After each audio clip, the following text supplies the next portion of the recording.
Assalamualaikum warahmatullahi wabarakatuh. Sahabat semua yang dirahmati Allah Subhanahu wa Ta'ala.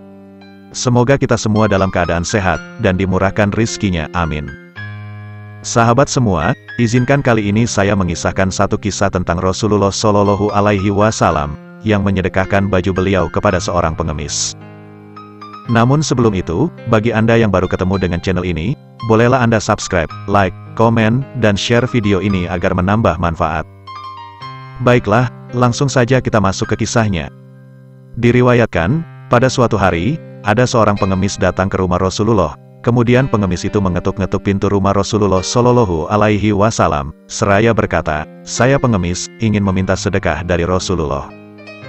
Kemudian, Rasulullah bersabda kepada Sayyidah Aisyah, "Wahai Aisyah, berikan baju itu kepada pengemis itu." Sayyidah Aisyah pun melaksanakan perintah Rasulullah tersebut. Pengemis itu pun menerima pemberian beliau dengan hati yang sangat gembira.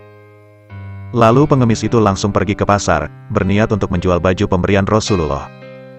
Pengemis itu pun berseru di keramaian orang-orang di pasar dengan berkata, "Siapa yang mau membeli baju Rasulullah?"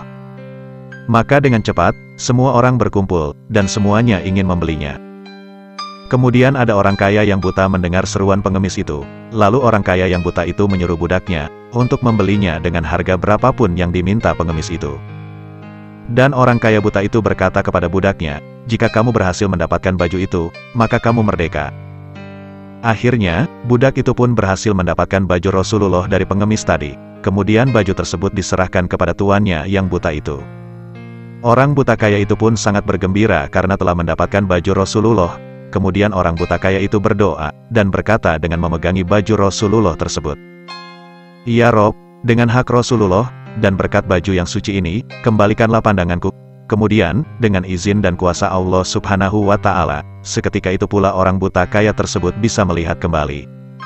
Keesokan harinya, ia pun pergi untuk menghadap Rasulullah dengan rasa hati penuh gembira, dan ia berkata, "Wahai Rasulullah, pandanganku sudah kembali, dan saya kembalikan baju Anda ini sebagai hadiah dari saya."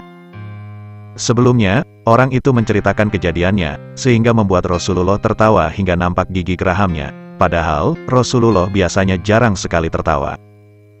Kemudian Rasulullah bersabda kepada Sayyidah Aisyah, "Perhatikanlah baju itu wahai Aisyah, dengan izin dan berkahnya, ia telah mengkayakan orang yang miskin, menyembuhkan yang buta, memerdekakan budak, dan kembali lagi kepada kita." Al-Imam As-Suyuti menyebutkan dalam salah satu kitabnya, bahwa pahala sodako itu ada 5 macam, sesungguhnya pahala bersodako itu ada 5 kategori. Pertama, sodako 1 dibalas 10, yaitu bersedekah kepada orang yang sehat jasmani. Kedua, sodako 1 dibalas 90, yaitu bersedekah kepada orang buta, orang cacat, atau tertimpa musibah, termasuk anak yatim dan piatu. Ketiga, sodako 1 dibalas 900, yaitu bersedekah kepada kerabat yang sangat membutuhkan. Keempat, sodako 1 dibalas 100.000, yaitu sedekah kepada kedua orang tua. Dan yang kelima, sodako 1 dibalas 900.000, yaitu bersedekah kepada orang yang alim atau ahli fikih. Demikianlah kisah Rasulullah bersedekah baju. Semoga kita senantiasa dijadikan sebagai orang-orang yang gemar bersedekah dengan ikhlas karena Allah Subhanahu wa Ta'ala. Amin. Wassalamualaikum warahmatullahi wabarakatuh.